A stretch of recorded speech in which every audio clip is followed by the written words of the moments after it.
Chers frères et sœurs bénis de Dieu, loué soit Jésus-Christ. Nous sommes au premier jour du 3e mois de l'année 2024. Je viens donc vous souhaiter un mois béni, un mois fructueux, dans la paix. Que la grâce de Dieu vous aide à recouvrir toutes les grâces que vous recherchiez. La première lecture d'aujourd'hui est tirée du livre de la Genèse, le chapitre 37. C'est l'épisode de la trahison de Joseph. L'Écriture nous déclare que Joseph était très aimé par son père Jacob, encore appelé Israël, et qui lui avait cousu un habit de grand prix, signe de l'amour qu'il lui vouait, parce que Joseph était un prédestiné, eu égard au songe qu'il avait. Malheureusement, cela ne sera pas du goût de ses frères, qui, le voyant venir, décidèrent de le tuer en déclarant qu'il a été tué par une bête sauvage. Mais Ruben s'interpose et le défend sa vie, et le sort final qui est réservé à Joseph a été d'être vendu à des Ismaélites à 20 pièces d'argent. Et c'est ce qui va conduire Joseph en Égypte. Chers frères et sœurs en Christ, en nous limitant à cet épisode de la trahison de Joseph par ses propres frères, il en découle une leçon de vie pour chacun de nous. On ne peut être trahi que par les siens. On ne peut être persécuté que par les siens. Seuls ceux-là qui vous connaissent bien ou mieux sont capables de vous faire du mal. Il est dit que s'il n'y a pas le sorcier dans ta famille, le sorcier du dehors ne peut pas t'atteindre. Et ce sera le sort réservé à Jésus.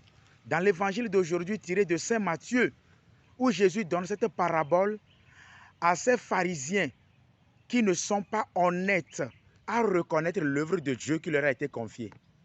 Néanmoins, la trahison et la vente de Joseph, la trahison et la persécution de Jésus ne va pas empêcher Dieu d'accomplir son dessein de bénédiction dans leur vie.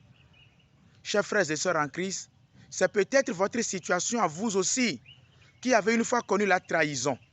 Mais quel que soit tout ce qui est prémédité, commandité contre vous, soyez sûrs que le Seigneur à vos côtés,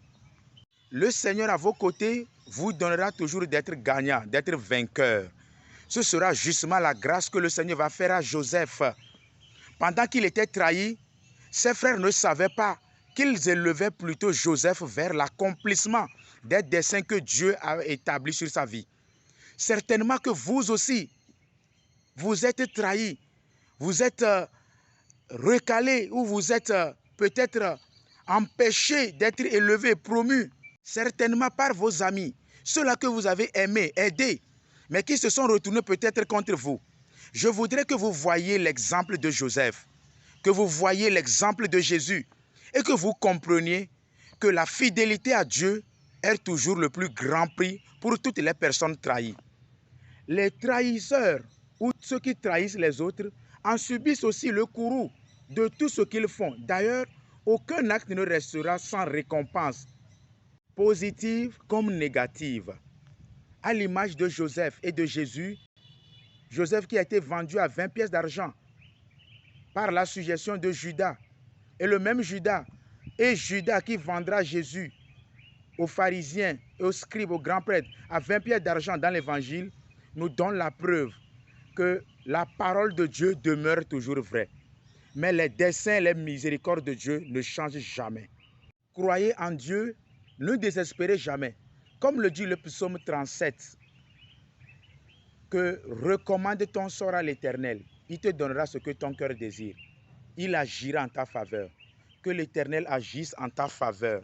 Toi qui es en train de m'écouter ce matin, qu'il agisse en ta faveur en ce début de mois. Qu'il t'obtienne les bénédictions que tu lui demandes, que tu attends de lui. Qu'il t'obtienne toutes les faveurs à ta vie pour que tu sois élevé aux grandes dames de tous ceux qui t'ont persécuté. Amen.